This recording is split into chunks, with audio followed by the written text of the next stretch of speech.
گمراہ اور خواہشات کی پیروی کرنے والوں کے ساتھ صحبت رکھنے میں بہت زیادہ نقصان ہے، ان سے بچو۔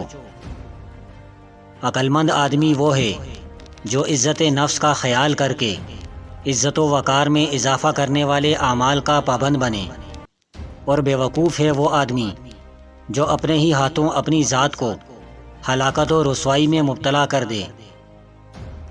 کونوں مکان کی ایک ایک چیز سوچنے والے کے سامنے اللہ تعالیٰ کی توحید کو بیان کرتی ہے۔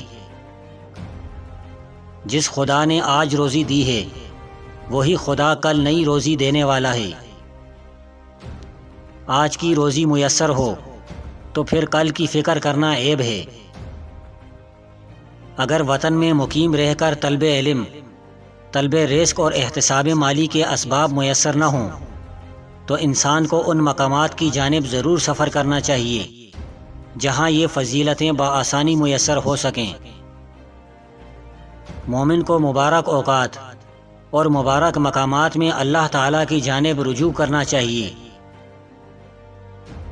دانا وہ ہے جو دھوکے کے گھر کی فکر کرنے کے بجائے بلا تاخیر دائمی دار کی فکر میں لگ جائے اور بقدر کفاف دنیا پر گزارا کر کے ہمیشہ کی راحت پر نظر رکھے۔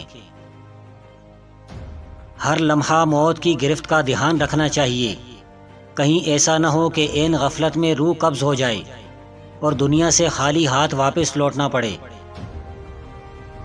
دنیا ایک امتحان ہے، عقل مند آدمی وہ ہے جو اس امتحان گاہ میں محنت کر کے کامیابی حاصل کر لے۔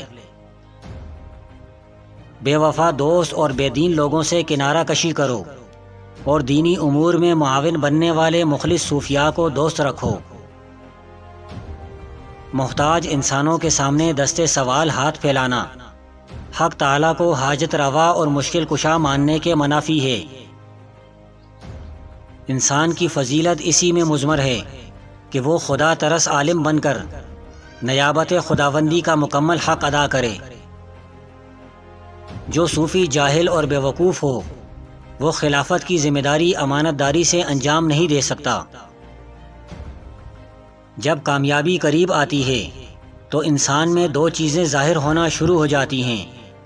اول وہ باعمل بننا شروع ہو جاتا ہے، دوم اس کا دل تقویٰ سے آشنا ہونا شروع ہو جاتا ہے۔